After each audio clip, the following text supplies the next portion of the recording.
Top speed advance मन ज्ञान, top speed advance मन ज्ञान, एंशियंट हिस्ट्री पार्ट 8। दक्षिण भारत के प्रमुख राजवंश, पल्लव वंश। श्री विष्णु, जिसका शासनकाल 575 से 600 ईस्वी तक रहा, पल्लव वंश का संस्थापक था। श्री विष्णु ने कांची, तमिलनाडु के कांचीपुरम को अपनी राजधानी बनाया। श्री विष्णु वैष्णव धर्म को मानने वाला था। श्री विष्णु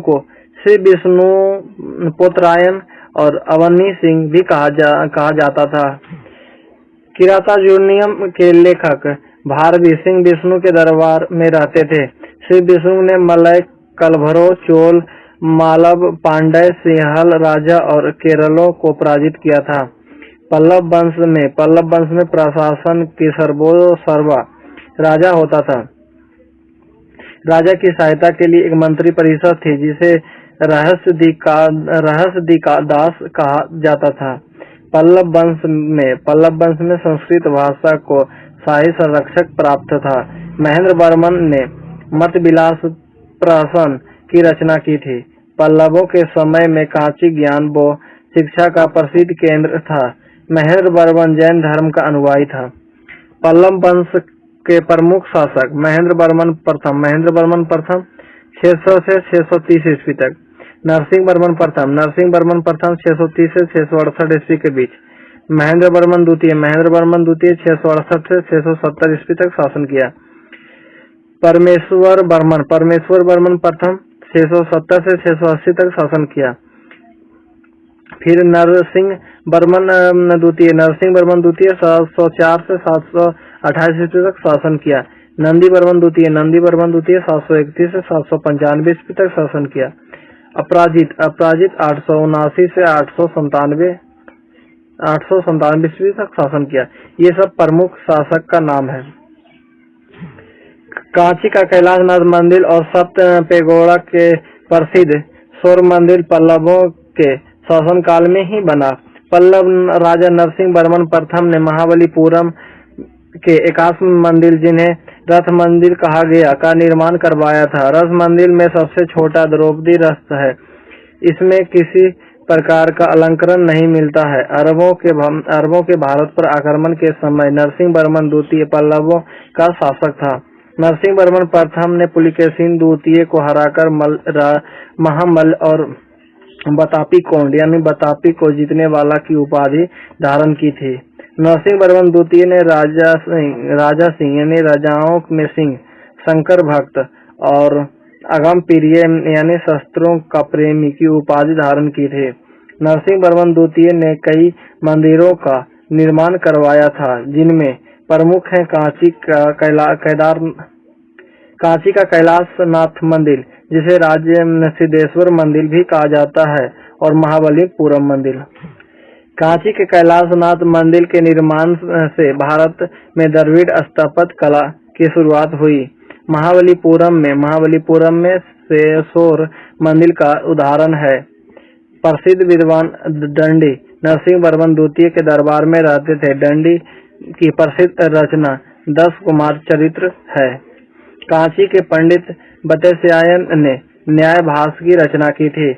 दक्षिण में पल्लव वंश के शासकों ने ही मंदिर निर्माण की प्रथा का आरंभ किया था। बैकुंठ वेरुमल मंदिर और कांची के मुक्तेश्वर मंदिर का निर्माण नंदी वर्मन द्वितीय ने ही कराया था। तिरुमंगई अलवर जो प्रसिद्ध वैष्णव संत थे, नंदी वर्मन द्वितीय के समकालीन थे। पल्लव वंश का अंतिम शासक अपराजित था। उसने 879 से 897 ईस्वी तक शासन किया। चोल राजा आदित्य प्रथम ने अपराजित को युद्ध में पराजित किया था। राष्ट्रकूट वंश दंती दुर्ग ने 752 ईस्वी में राष्ट्रकूट वंश का स्थापना की थी। दंती दुर्ग ने मनकीर अथवा मानखेड़ सोलापुर के निकट वर्तमान का मानखेड़ को अपनी राजधानी बनाया था। दंती दुर्ग ने उज्जैनी में हिरण्यगर्भ यानी महादान यज्ञ किया था। दंती दुर्ग ने महाराजा धीराज, परमेश्वर तथा परम भट्टारक उपाधियों से धारण की। कृष्ण प्रथम राष्ट्रकूट वंश का महान शासक था। उसने एलोरा में पत्थर को काटवा कर एक शानदार शिव मंदिर बनवाया। कृष्ण प्रथम द्वितीय निर्मित एलोरा का प्रसिद्ध कैलाश मंदिर वास्तुकला की दृष्टि से आश्चर्यजनक माना जाता है। राष्ट्रकूट वंश का पहला शासक ध्रुव था, जिसने चालुक्य नरेश विष्णु बर्मन, पल्लव नरेश दंती बर्मन को हराया और कन्नौज पर अधिकार करने हेतु त्रिपक्षीय संघर्ष में भाग लिया और प्रतिहार नरेश बतेश राज और पाल नरेश धर्मपाल को युद्ध में पराजित कर दिया। राष्ट्रकूट वंश के प्रमुख शासक दंती दुर्ग 752 से 758 तक शासन में रहे। कृष्ण प्रथम 758 से 773 तक शासन किया। फिर ध्रुव 780 से 793 ईस्वी तक शासन किया। गोविंद तृतीय 793 से 814 तक शासन किया। अमोघ वर्ष 414 से 878 ईस्वी तक शासन किया। कृष्ण द्वितीय 878 से 914 ईस्वी तक शासन किया। इंद्र तृतीय 914 से 922 तक शासन किया।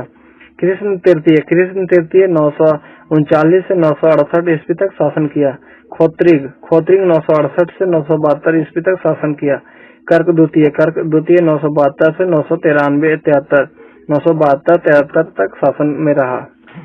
ध्रुव धारा वर्ष के नाम से प्रसिद्ध था। गोविंद तृतीय भी राष्ट्रकूट वंश का महान शासक था। उसने त्रिपक्षीय संघर्ष में भाग लिया और चक्रा युद्ध और उसके संरक्षक धर्मपाल और प्रतिहार वंश के राजा नागभट्ट द्वितीय को युद्ध में बुरी तरह परास्त कर दिया था। गोविंद तृतीय ने गंगों, चोलों, पांड्यों और केरलों को बुरी तरह युद्ध में पराजित किया था। कृष्ण प्रथम ने शुभतुंग और अकाल वर्ष की उपाधियां धारण की थी। राष्ट्रकूट वंश के शासकों ने ब्राह्मण और जैन धर्म को प्राश्रय दिया, जिससे दक्षिणापथ में जैन धर्म को काफी विकास हुआ। अमोघ वर्ष के गुरु जैन आचार्य जिन सेन थे। अमोघ वर्ष ने कन्नड़ में कविराज मार्ग की रचना की थी। अमोघ वर्ष ने तुंगभद्रा नदी के जल में समाधि लेकर अपनी मृत्यु को स्वेच्छा से प्राप्त किया था। महावीराचार्य शाक्तायन और जिनसेन परम विद्वान थे, जो अमोघ वर्ष के दरबार में रहते थे। महावीराचार्य ने गणित सारसंग्रह, शाक्तायन ने अमोघवृत्त और जिनसेन ने आदि पुराण की रचना की थी।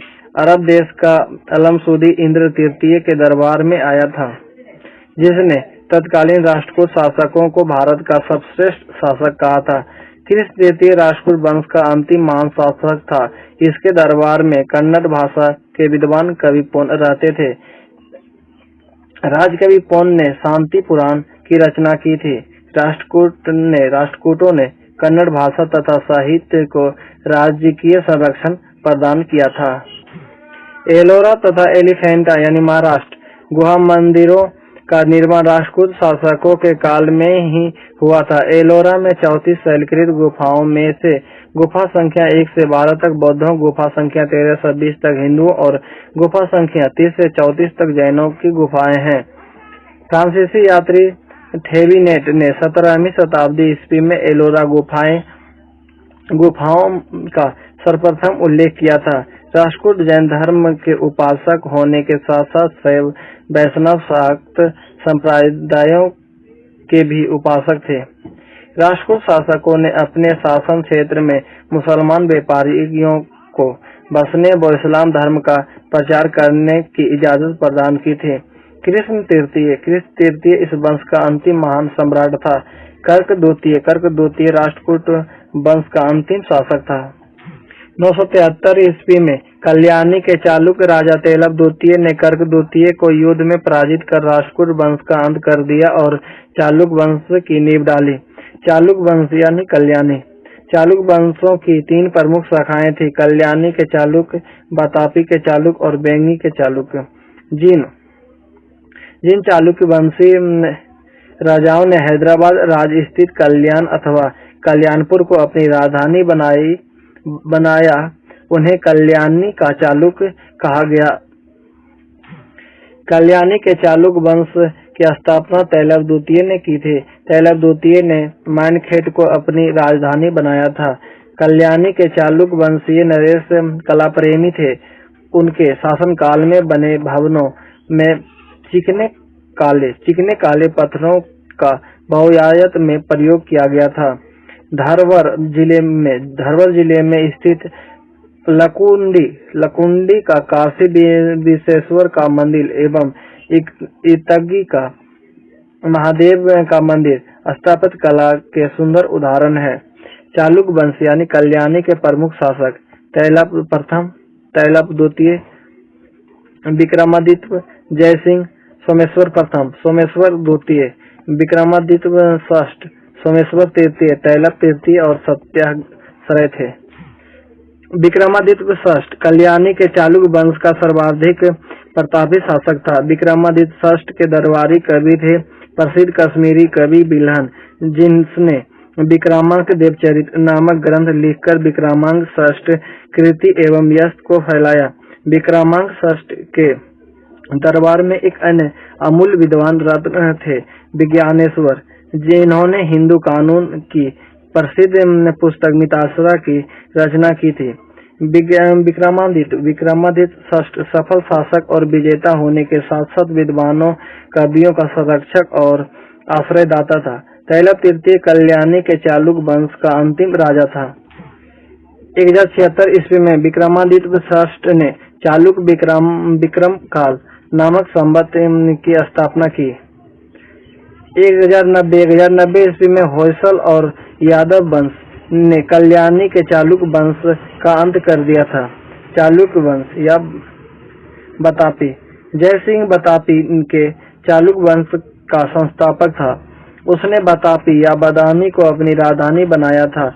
बतापी बीजापुर के निकट है। बतापी के चालुक्य वंश का सबसे महान शासक पुलकेशिन द्वितीय था। बतापी के चालुक्य वंश का सबसे महान शासक पुलकेशिन द्वितीय था। पुलकेशिन द्वितीय ने दक्षिणेश्वर, वल्लभ, परमेश्वर, परम भागवत आदि उपाधि धारण की थी। महाकुष्ठ स्तंभ लेख से ज्ञात होता है कि पुलकेशिन द्वितीय ने बहु स्वर्ण और अगस्त्यों यज्ञ करवाया था। जितेंद्र के मोगती मंदिर का निर्माण पुलकेशिन द्वितीय ने ही करवाया था। बतापी वंश के प्रमुख शासक पुलकेशिन प्रथम,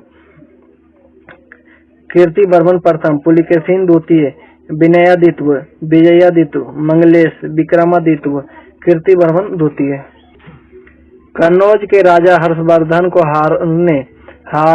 हराने के बाद पुलकेशिन द्वितीय ने परमेश्वर की उपाधि धारण की थी। जैन कवि रवि कीर्ति के एहोल अभिलेख से पुलकेशिन द्वितीय के विजयों के संबंध में जानकारी मिलती है। 642 ईस्वी में पल्लव वंश के नरेश नरसिंह वर्मन प्रथम ने पुलकेशिन द्वितीय को पराजित कर उसकी राजधानी बतापी या बादामी पर अधिकार कर लिया। इस युद्ध में पुलकेशिन द्वितीय की मृत्यु हो गई थी। बतापी पर विजय के पश्चात ही नरसिंह वर्मन ने बतापी कोंड या बतापी को जीतने वाला की उपाधि धारण की थी। अजंता के एक गुहा चित्र में पुलकेशिन द्वितीय को फारसी दूत मंडल का स्वागत करते हुए दिखाया गया है। कीर्तिवर्मन को बतापी का निर्माण करता माना जाता है। विनयादित्य ने मालवा को जीतने के बाद शकलोत्तर पथनाथ की उपाधि धारण की थी। पुलकेशिन प्रथम के उत्तराधिकारी कीर्तिवर्मन ने उत्तरी कोने के मौर्य वनवासी के कदमों और दक्षिण मैसूर के नल को युद्ध में पराजित किया था। कीर्तिवर्मन की मृत्यु के समय उसके पुत्र पुलकेशिन द्वितीय के छोटे होने के कारण उसका भाई मंगलेश राजा बना। मंगलेश ने बादामी में एक विष्णु मंदिर का निर्माण करवाया था। मंगलेश के बाद पुलकेशिन द्वितीय शासक बना और इस वंश का सर्वाधिक प्रतापी शासक हुआ। पुलकेशिन द्वितीय के पुत्र विक्रमादित्य प्रथम ने पल्लवों को 654 ईस्वी में हरा दिया था। बादामी या बतापी के चालुक्यों ने 8वीं शताब्दी के मध्य तक शासन किया। बादामी या बतापी के चालुक्यों ने 8वीं शताब्दी के मध्य तक शासन किया। कीर्तिवर्मन द्वितीय को उसके सामंत दंती दुर्ग ने पराजित कर राष्ट्रकूट वंश की स्थापना की। दक्कन के अरबों ने विक्रमादित्य द्वितीय के शासनकाल में चालुक्य राज्य पर आक्रमण किया था। विक्रमादित्य के भतीजे पुलकेशी ने अरबों के आक्रमण का डट कर मुकाबला किया था।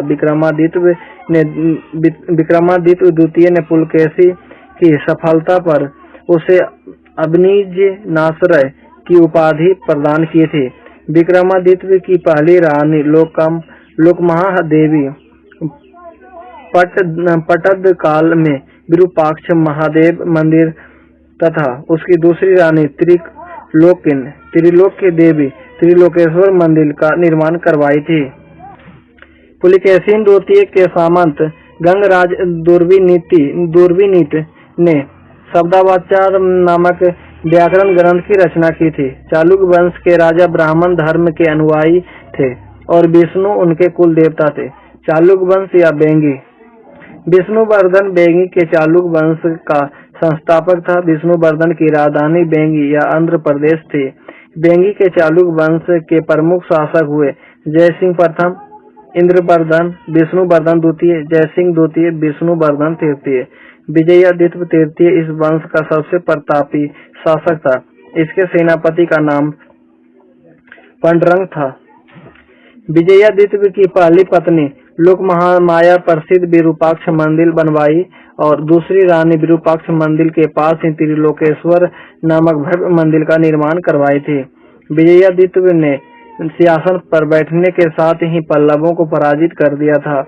उसने नेल्लूर नगर और नोलंब नगर के राजा गांगी को पराजित कर उसके राज्य पर अधिकार कर लिया था। चोल वंश के प्रमुख शासक आदित्य प्रथम, परांतक प्रथम, राजेंद्र प्रथम, राजेंद्र द्वितीय, वीर राजेंद्र, कोलुतुंग प्रथम, विक्रम चोल और राजराज द्वितीय। विजयालय 850 से 887 ईस्वी के बीच ने 9वीं शताब्दी में चोल वंश की स्थापना की थी। विजयालय की राजधानी तंजाया या तंजौर या तंजावुर थी। पल्लव वंश के ध्वंसावशेषों पर चोल वंश की नींव रखी गई थी। विजयालय ने नरकेसरी की उपाधि धारण की थी। विजयालय ने निशुंभ सुदिनी देवी की मंदिर बनवाया था। चोल राज्य में मैसूर प्रदेश के अधिकांश भाग, मद्रास व कई अन्य जिले सम्मिलित थे। आदित्य प्रथम ने चोलों का स्वतंत्र राज्य स्थापित किया था। परांकत प्रथम ने पांडव राज्य जीतकर मदुरै कोंड यानी मदुरै का विजेता उपाधि धारण की थी। उसने पल्लवों पर जीत हासिल किया था और इस उपलक्ष्य में कोदंड राम की उपाधि धारण की थी। राजराज प्रथम 985 से 1014 ईस्वी तक चोल वंश का प्रथम महान शक्तिशाली शासक था। राजराज प्रथम परांतक द्वितीय का पुत्र था। राजराज प्रथम ने तंजौर में बृहदेश्वर यानी राजराजेश्वर का शिव मंदिर बनवाया था। राजराज प्रथम शैव धर्म का अनुयायी था। राजराज प्रथम ने मैसूर के गंगों, मदुरा के पांडवों और बेंगी के चालुक्यों को पराजित कर अपने साम्राज्य का विस्तार किया था। उसने श्रीलंका पर आक्रमण कर वहां के राजा महिम पंचम को पराजित किया था। महिम पंचम को भागकर श्रीलंका के दक्षिण जिला रोहन में शरण लेनी पड़ी थी। राजराज प्रथम ने श्रीलंका के जीते हुए प्रदेश को चोल साम्राज्य में मिला लिया और एक नया प्रांत बनाया जिसका नाम था मुमिंड चोल मंडलम। श्रीलंका के विजित प्रदेश और इसकी राजधानी बनाया पोलन रुबा को। चोल साम्राज्य का सर्वाधिक विस्तार राजेंद्र प्रथम के शासन काल में हुआ था। राजेंद्र प्रथम ने बंगाल के पाल शासक महिपाल को पराजित किया था और उसी के बाद उसे गेंगेकोंड चोल की उपाधि धारण की थी। राजेंद्र प्रथम ने अपनी नवीन राजधानी गेंगेकोंड चोलपुरम को बनाया और इसके समीप चोलगंगम नामक एक विशाल तालाब का निर्माण करवाया।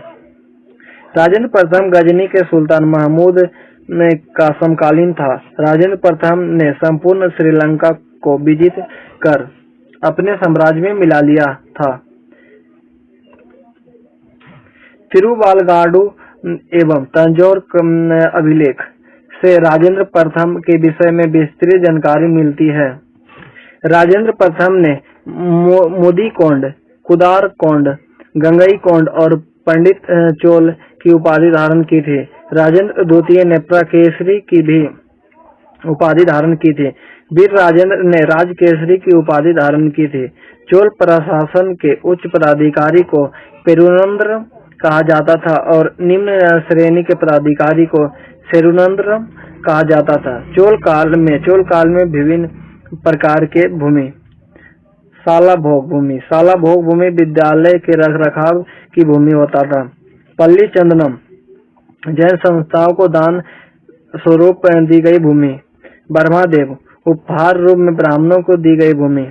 बेलन बगई गैर ब्राह्मण किसानों की भूमि। और देवदान या तिरुन मटन करनी भूमि को मंदिरों को भेंट दी गई भूमि।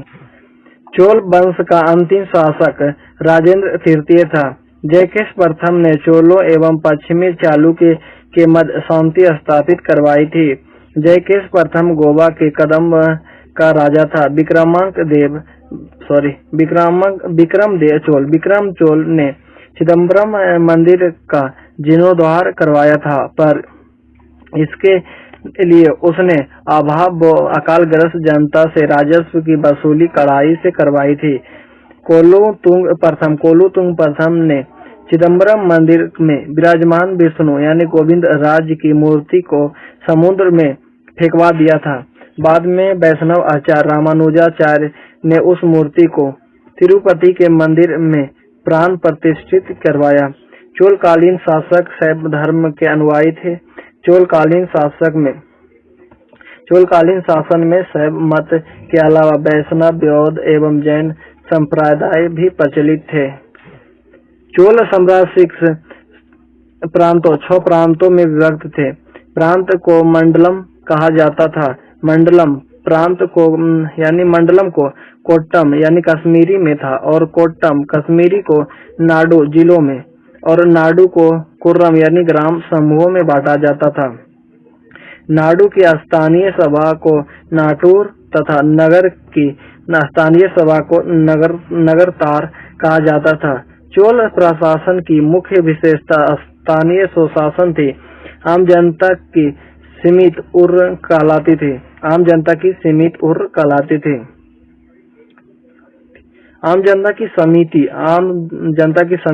कहलाती थी। उर का कार्य सार्वजनिक कल्याण के कार्य हेतु तालाबों और बगीचों के निर्माण के लिए गांव की भूमि को अधिग्रहण करना भी होता था। चोल शासन में सरकारी पद वंशानुगत होता था। चोल राज्य की आय का प्रधान स्रोत भूमि कर होता था, जिसे ग्राम सभा एकता करती थी।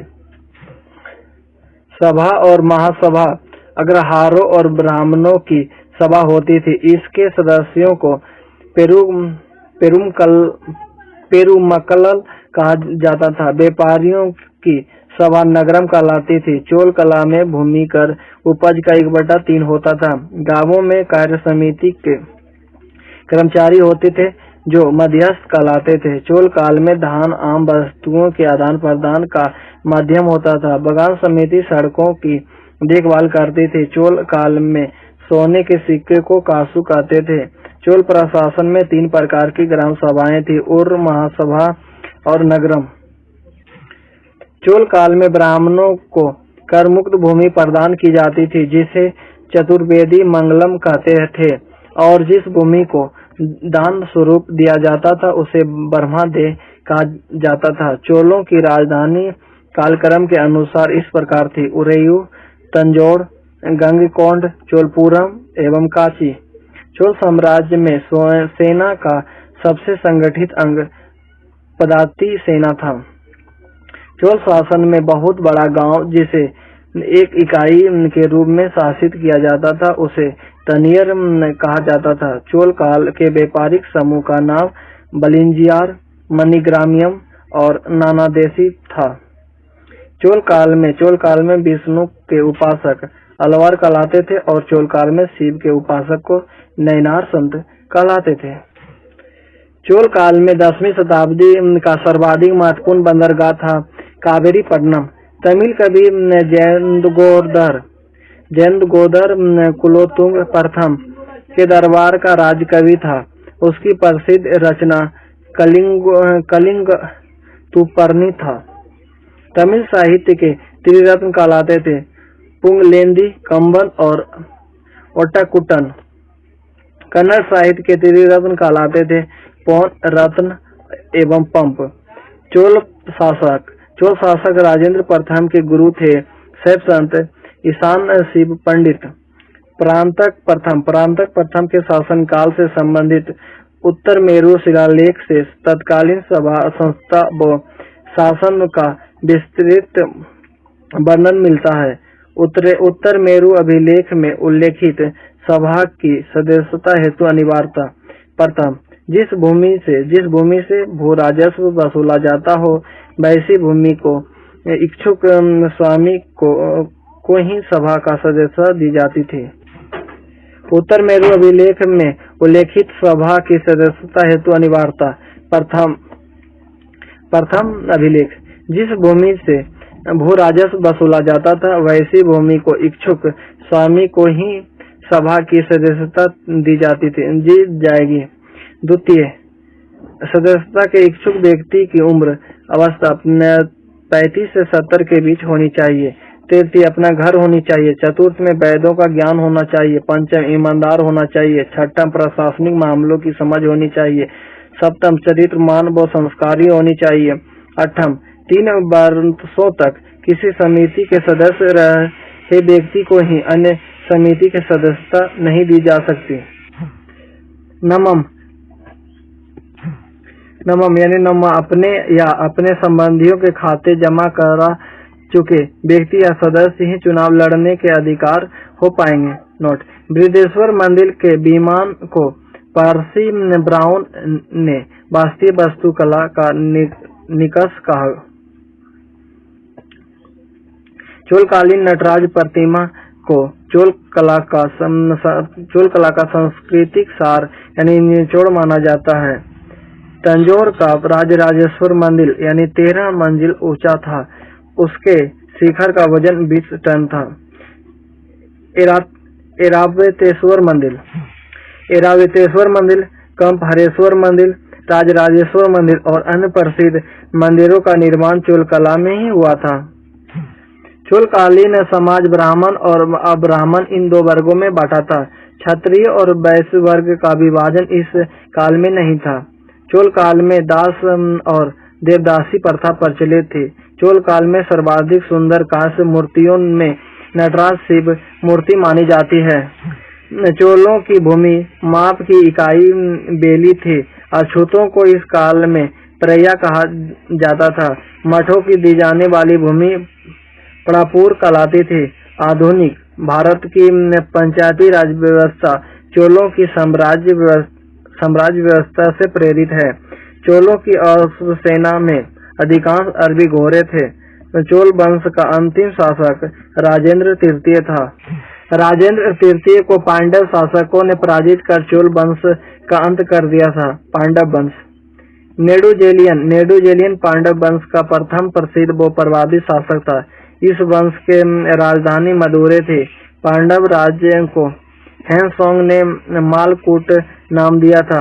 पांडव वंश के प्रमुख शासक हुए कोकोडियन रणधीर, राज सिंह प्रथम, बरगुन प्रथम, श्री बल्लभ, बरगुन बर्मन द्वितीय, प्रांतक वीरनयन भारबर्मन, राज सिंह द्वितीय आदि। सुंदर पांडव द्वितीय पांडव वंश का अंतिम शासक था। बरगुन प्रथम जो 765 से 815 ईस्वी तक पांडव वंश का सबसे महान शासक था। पांडव वंश के काल में जैन और हिंदू धर्म उत्कर्ष पर था। बौद्ध धर्म निस्तेज हो चला था। पाणिनि के अष्टाध्यायी रामायण एवं कौटिल्य के अर्थशास्त्र से पांडव राजवंश की जानकारी विस्तार से मिलती है। पांडव राज्य का विस्तार मदुरै, रामनाथपुरम, तिरुनेलवेली, तिरुचिरापल्ली एवं ट्रावणकोर तक था। बेली बिकुड दान पत्र के अनुसार पांडव राजवंश के संस्थापक यानी सेला मुडकुडनी था। नेडुजेलियन पांडव वंश का दूसरा प्रतापी शासक था जिसने चोलों एवं चेरों को पराजित किया था। नेडुजेलियन के बाद उसका भाई बेरीवर सेलिनी गद्दी पर बैठा। पांडव वंश के शासनकाल में राजा को निरंकुशता पर अंकुश लगाने के लिए प्रतिनिधित्व परिषद होता था। यादव वंश। बिल्लभ पंचम ने देवगिरी के यादव वंश की स्थापना की थी। बिल्लभ पंचम की राजधानी देवगिरी थी। यादव वंश का सर्वाधिक प्रतापी शासक सिंहन यानी 1210 से 1246 ईस्वी तक शासन किया। यादव वंश का अंतिम स्वतंत्र राजा रामचंद्र था। रामचंद्र ने अलाउद्दीन सेनापति मलिक काफूर के समक्ष आत्मसमर्पण कर दिया था। होयसल वंश। होयसल वंश। विष्णुवर्धन ने होयसल वंश की स्थापना की थी। होयसल वंश की राजधानी द्वार समुद्र आधुनिक हेलीबीड थे। होयसल वंश यादव वंश की ही एक शाखा थी। विष्णुवर्धन ने होयसलेश्वर मंदिर तथा बेलूर में चेन्ना केशव मंदिर का निर्माण 1117 ईस्वी में करवाया था। होयसल वंश का अंतिम राजा वीर बल्लाल तृतीय था। इसे अलाउद्दीन खिलजी के सेनापति मलिक काफूर ने पराजित कर दिया था। कदम वंश। कदम वंश की स्थापना मयूर वर्मन ने की थी। कदम वंश की राजधानी बनवासी तथा बालासिका राजधानी थी। मयूर वर्मन का उत्तराधिकारी उसका पुत्र मृगेश वर्मन था। मृगेश वर्मन ने बालासिका मंदिर का निर्माण अपने पिता मयूर वर्मन की याद में किया था। गंग वंश। गंग वंश ब्रजहस्त पंचम गंग वंश का संस्थापक था। अभिलेखों के अनुसार कोकनी बर्मन गंग वंश का प्रथम शासक था। कुबलाल यानी कोलर गंगों की पहली राजधानी थी। बाद में तलकांड गंगों की राजधानी बनी। गंग शासक माधव प्रथम ने दत्तक सूत्र पर टीका लिखा था। गंग वंश का शासन क्षेत्र आधुनिक मैसूर के दक्षिण में गंगबाड़ी में स्थित था। गंग वंश का सर्वाधिक प्रतापी शासक अनंत वर्मन चोड़गंग था जिसने 1176 से 1148 ईस्वी तक शासन किया था। चोड़गंग ने पुरी के प्रसिद्ध जगन्नाथ मंदिर का निर्माण करवाया था। चोड़गंग ने 1192 ईस्वी तक बेंगी पर विजय पाने के साथ साथ पूर्वोत्तर के उत्कल पर भी जीत हासिल की थी। चोड़गंग ने उत्कल स्वामी और त्रिलिंगाधिपति की उपाधि धारण की थी। चोड़गंग ने भुवनेश्वर के लिंगराज मंदिर का निर्माण करवाया था। उसने महाराजा धीराज, राज परमेश्वर, परम भट्टारक और गंग चूड़ामणि आदि उपाधियों भी धारण की थी। काकतीय वंश। काकतीय वंश के संस्थापक बेत प्रथम ने नलगोंडा यानी हैदराबाद में एक छोटे से राज्य का गठन किया था। बेत प्रथम की राजधानी अमरकोंड थी। काकतीय वंश का सर्वाधिक प्रतापी शासक गणपति था। गणपति की बेटी का नाम रुद्रमा देवी थी। रुद्रमा देवी ने रुद्रदेव महाराज का नाम अपना कर 35 वर्षों तक राज किया था। गणपति ने अपनी राजधानी वारंगल में स्थानांतरित लिया था। प्रतापरुद्र 1295 से 1323 ईस्वी तक काकतीय वंश का अंतिम राजा था। सीमावर्ती राज्यों का उत्थान ये नेक्स्ट वीडियो में देखेंगे। Thank you.